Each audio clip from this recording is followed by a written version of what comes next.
When Michael Lorne turned off the cracked asphalt road and onto the gravel path leading down into Whispering Pines Valley, it felt like driving into the past. The air grew cooler, heavier with pine resin and the faint scent of rain-soaked soil. His truck creaked as it descended the winding path, flanked on both sides by towering trees that had stood for decades. It had been 12 long years since he'd last come here, 12 years since he'd seen the cabin his grandfather. Built by hand in the heart of this secluded valley, he remembered it clearly. A modest log cabin with a stone chimney, a wraparound porch, and a hand-carved sign over the door that read Lorne's Rest. Back then, this land was isolated, far from suburban noise and the reach of neighborhood committees. But now, as his truck emerged from the tree line, Michael's eyes widened. What had once been wilderness was now a half-developed sprawl of modern cabins and vacation homes. Gravel roads had been replaced by paved lanes, new mailboxes lined the entrances, and freshly painted fences traced the valley's edge. He pulled to a stop at the bottom of the hill. The sign that used to read, "Private Property, Lorne Family Estate," was gone, replaced by a neat white board that said, "Welcome to Whispering Pines Estates, a managed HOA community." The transformation was surreal. His grandfather's valley, the one that had been in the Lorne family since 1949, was now apparently managed by an HOA. Michael stepped out, the crunch of gravel under his boots grounding him in disbelief. He walked around the property line, noticing markers staked into the ground boundaries, lots, numbered divisions. But the cabin still stood, weathered yet proud. The same stone chimney and wooden porch holding their ground against time. Inside. Dust clung to everything, but the place was intact. The smell of old wood, faded varnish, and pine needles still lingered. Michael spent the afternoon cleaning, airing out the rooms, and reigniting the fire pit his grandfather had built from hand-picked stones. He didn't know how long he planned to stay, but he wanted to reconnect, to breathe again in a place that once meant peace. That peace. However, was short-lived. It started the next morning when he was out front, trimming the weeds that had grown wild around the porch. A woman in her late 40s, with short blonde hair and oversized sunglasses, came marching down the gravel road like she owned the place. She wore a floral blouse tucked neatly into crisp white pants and held a clipboard like it was a badge of authority. Even before she spoke, Michael knew exactly what type of person she was, the type who thought rules were power. And power was hers to wield. Though he didn't say a word. Her expression said it all: disbelief, disapproval, and then indignation. She scribbled something on her clipboard, huffed, and turned back toward the paved lane. Michael watched her go, confused but unconcerned. By evening, things escalated. A police car rolled up the road, its tires crunching on the gravel, lights flashing briefly before dimming. 2 officers stepped out, cautious but professional. They asked questions: who he was, what he was doing, if he knew this was private HOA property. Michael handed them his identification and property deed. The officers glanced at each other, apologized politely, and left after confirming his ownership. He thought that was the end of it. And single quotes the next day, the same woman returned with 2 men, both wearing shirts embroidered with Whispering Pines HOA board. They inspected the property boundary, measured the fence line, and took photos. They left without a word, but a paper notice appeared on his door an hour later, an HOA violation for unauthorized occupancy and maintenance of unregistered structure. Michael laughed quietly to himself. The irony was staggering. The cabin, which had stood long before the HOA existed, was now considered unregistered. That evening, as he sat on the porch watching the sunset dip behind the pines, he unfolded the notice and read it again. It demanded that he either cease occupancy or attend an HOA hearing within 5 days. He crumpled the paper and tossed it into the fire pit. The next morning, Michael drove into town. He visited the county recorder's office, where his family's land records were stored. What he found confirmed his suspicions and gave him quiet satisfaction. The Lorne family had never sold or subdivided the valley. Decades ago, his grandfather had placed the entire 800 acres under a family trust. transferring ownership to Michael after his passing, asterisk the Whispering Pines Estates development. It turned out sat entirely within that valley. The so-called HOA community, its streets and homes, all of it, was built on leased land. The developers had never actually purchased the property outright. They had leased parcels under a 30-year development agreement that was now close to expiring, asterisk. Michael smiled for the first time since his return. The woman with the clipboard might think she ran this place, but she didn't realize the ground beneath her feet still belonged to the Lorne family. And when that lease expired, the entire valley, every road, fence, and manicured lawn would revert to him, asterisk that night. As rain began to patter softly on the cabin roof, he felt a strange mix of nostalgia and determination. The peace he sought might require a fight, but it was one he was ready for. The HOA had declared war on him without realizing he was their landlord, asterisk from the shadows of the valley. The old cabin stood quietly, watching over the land it had anchored for generations.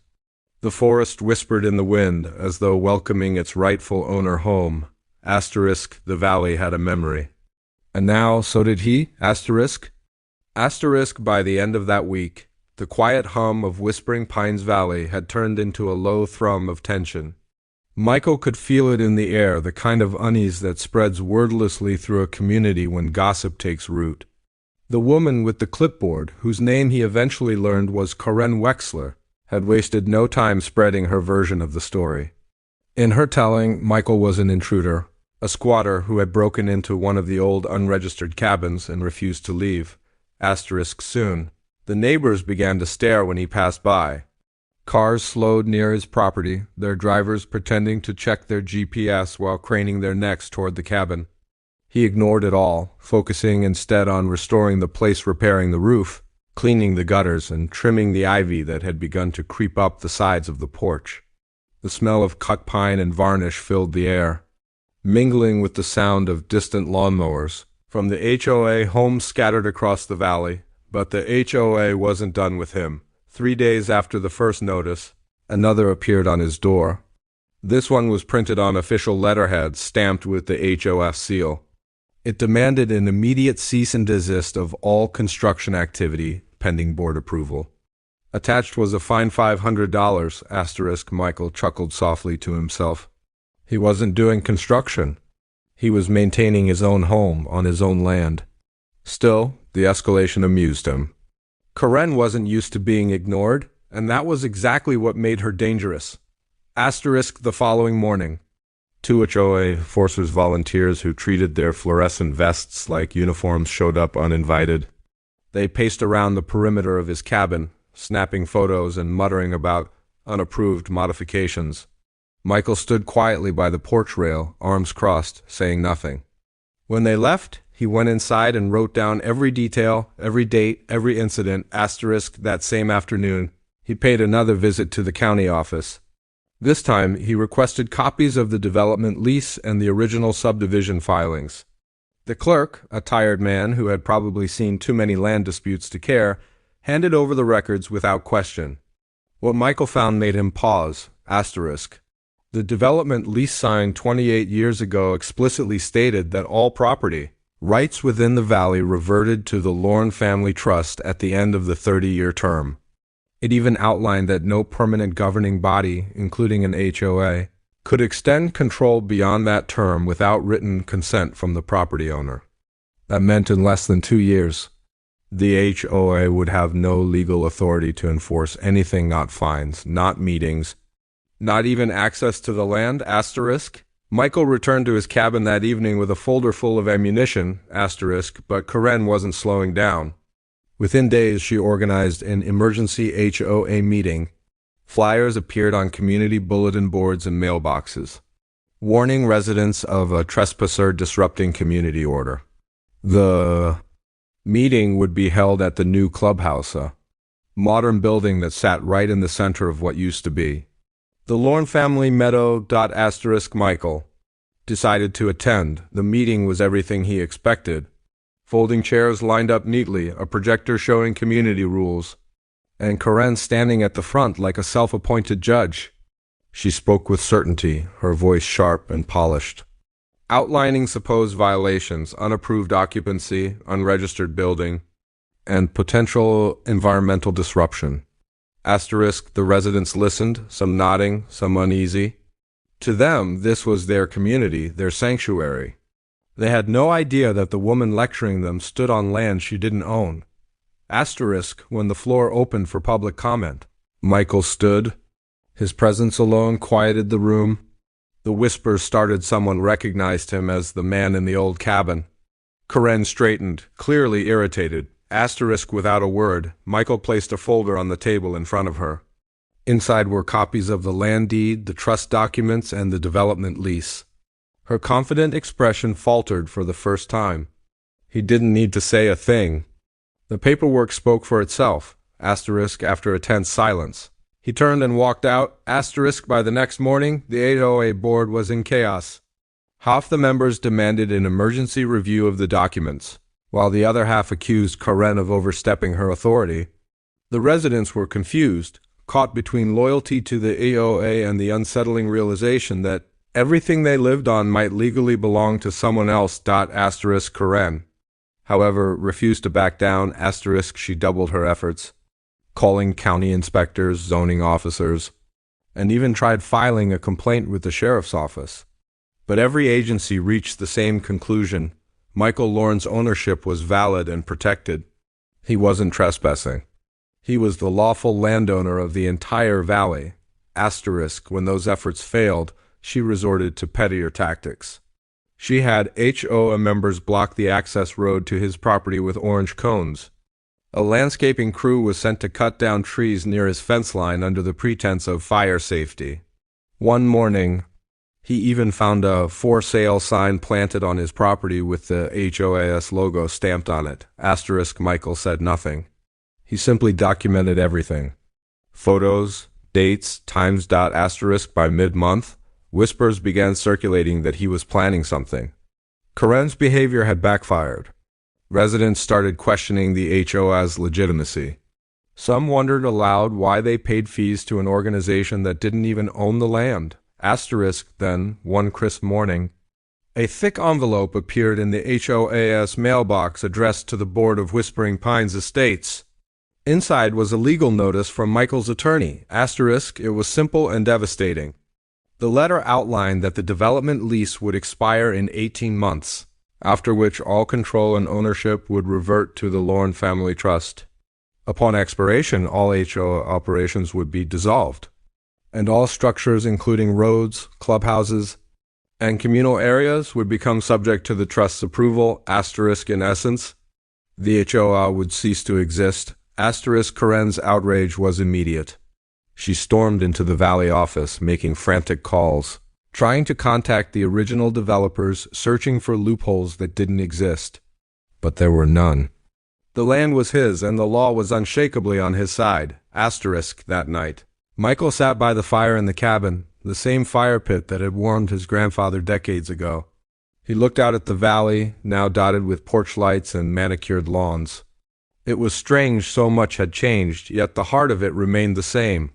Asterisk, he didn't want revenge. He wanted respect for his family's land, for the valley's history, for the peace it once offered.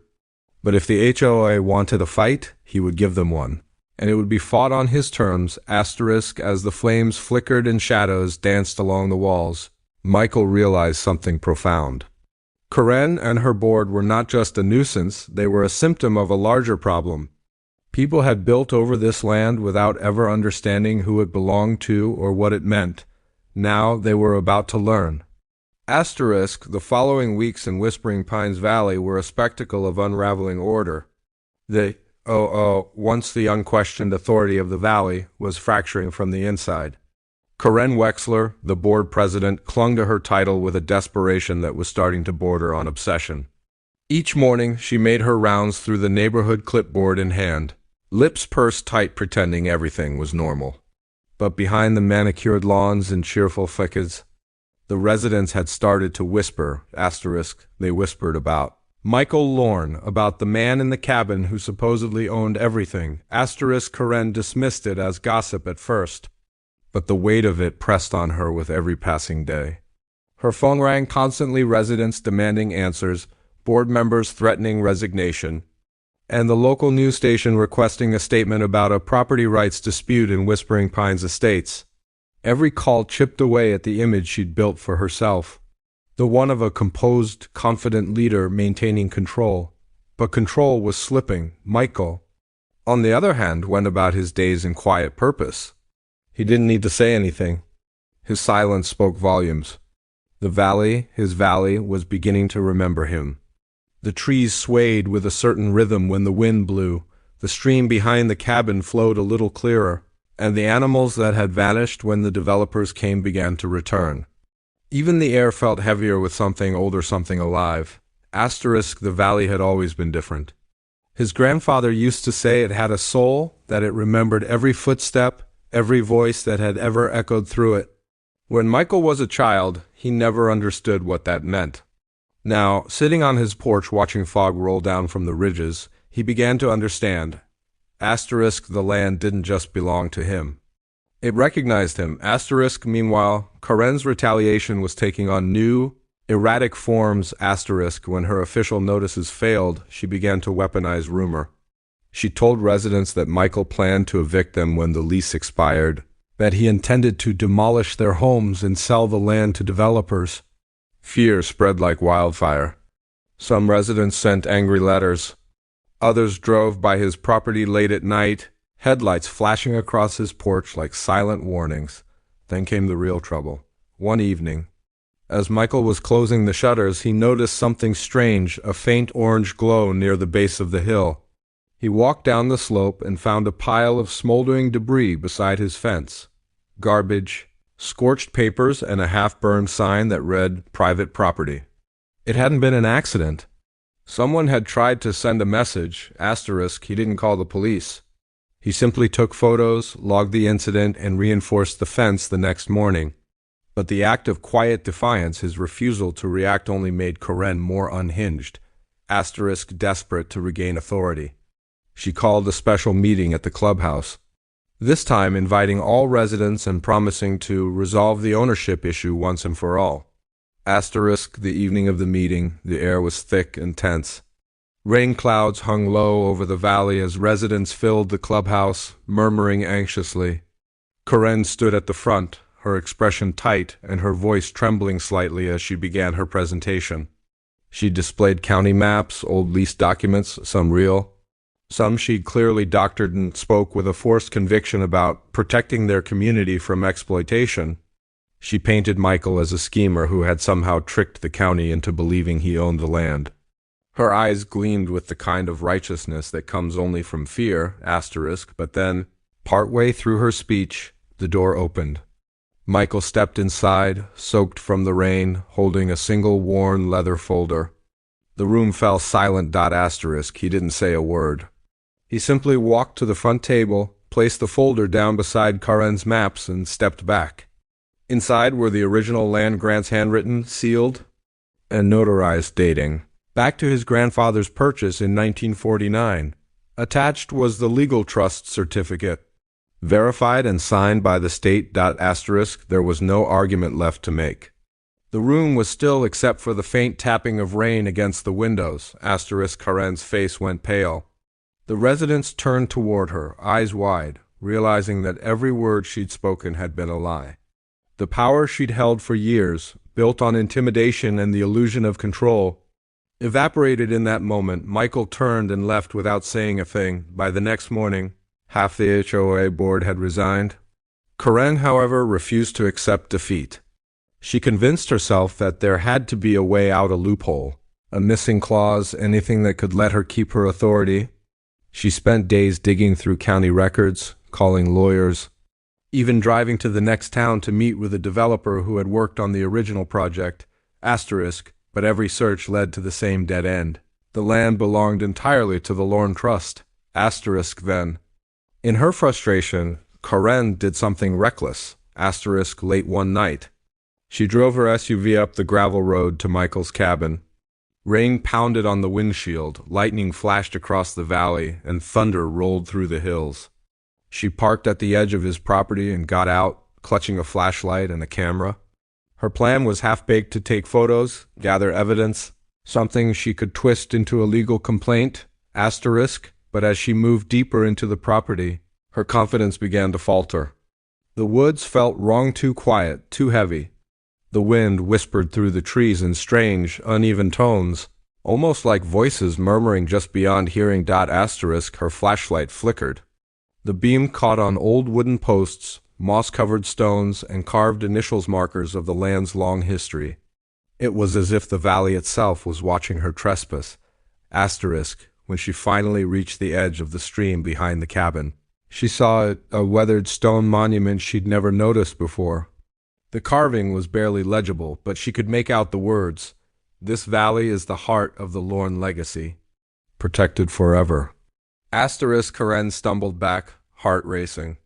The wind howled, branches cracked, and her flashlight went out completely. For the first time she felt genuine fear, not of Michael, but of the place itself. Asterisk. By morning, her SUV was found abandoned halfway down the road, mud splattered across the tires.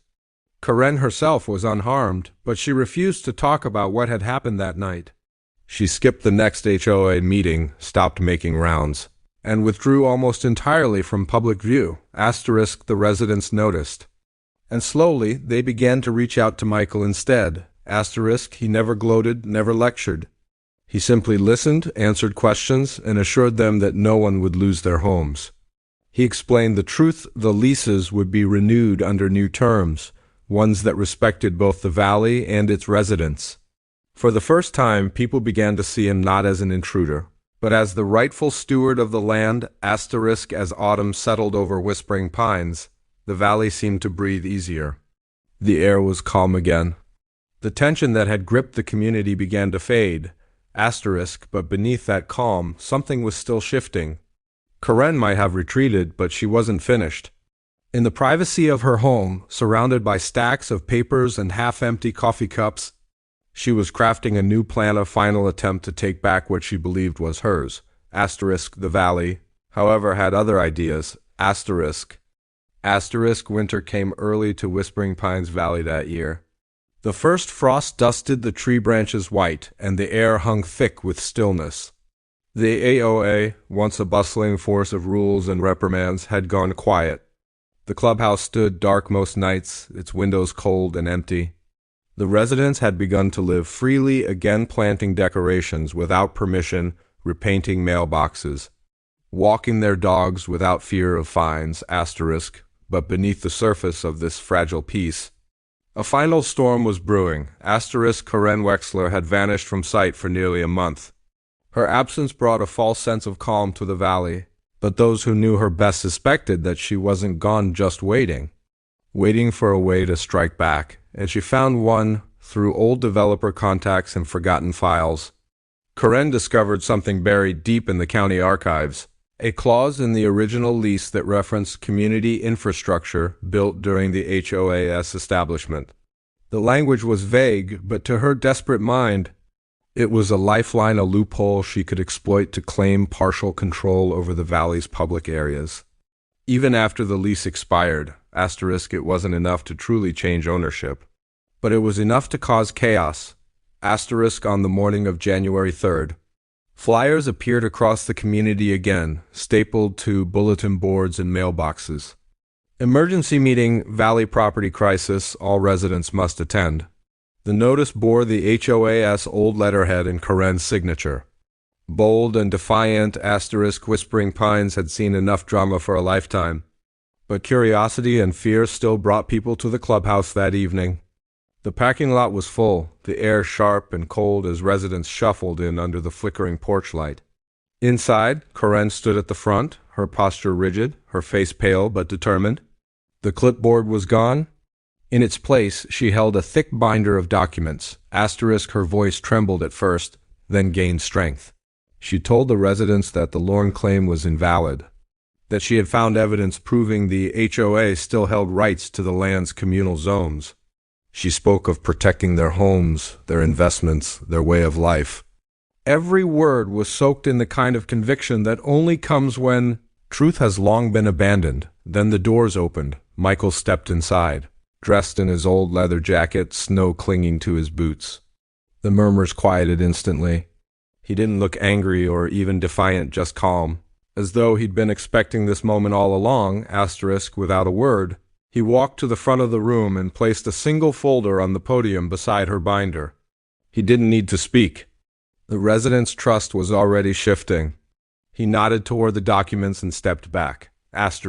Inside that folder were certified copies from the county registrar official records that nullified Karen's supposed loophole. The communal zones she referenced were explicitly listed as trust property, protected under state conservation laws. The moment she had tried to twist against him had already been settled decades ago by his grandfather's foresight. Karen's expression faltered, her composure cracking like thin glass. She tried to argue, to point out irrelevant clauses, but her words faltered under the weight of truth. The residents watched silently as she stumbled through explanations, each one weaker than the last. Then, as if on cue, a low rumble of thunder rolled through the valley. The lights flickered.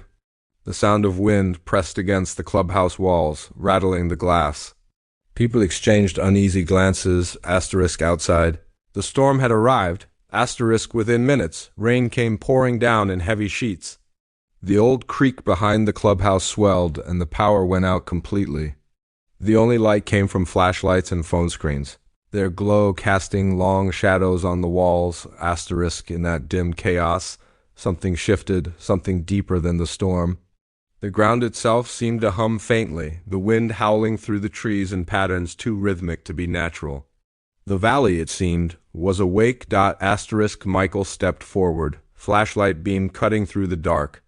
His voice was quiet but steady as he spoke for the first time since returning to the valley.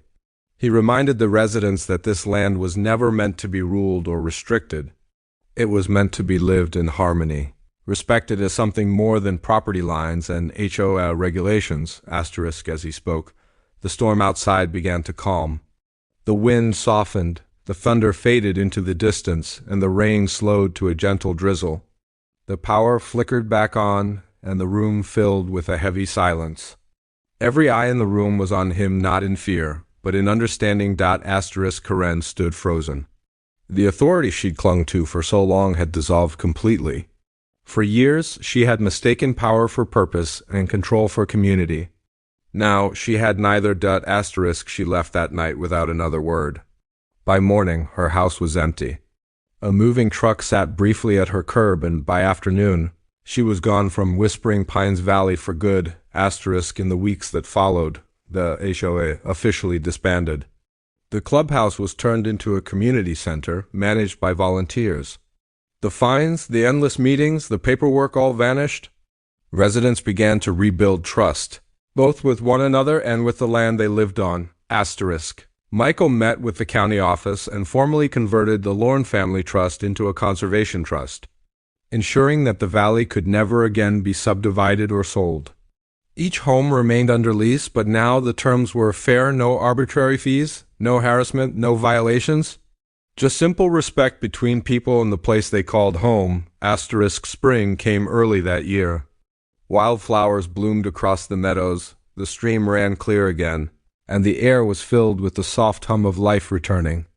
The valley was healing both from years of neglect and from the pettiness of human pride. One morning, as Michael sat on his porch sipping coffee, he watched a group of children playing by the old creek, their laughter echoing through the trees. He smiled, feeling the same peace his grandfather once spoke of, the kind that only comes when the land and its people are finally in balance. He thought about Karen sometimes, not with anger, but with pity. She had fought for control, not realizing that control was the very thing that had poisoned her. The valley didn't need a ruler. It needed a caretaker. As the sun rose higher, its light spilling across the hills and rooftops, the valley glowed golden and alive once more. The breeze carried a whisper through the pines, a faint echo of the past, of the generations who had tended this place before. Michael closed his eyes and listened. The valley was speaking again, and this time, it was at peace. For the first time in decades, Whispering Pines Valley truly belonged to its people. its history, and the earth itself. Asterisk, and above it all, the old cabin stood proudly, a silent witness to the story of a land reclaimed not through power, but through truth. Asterisk.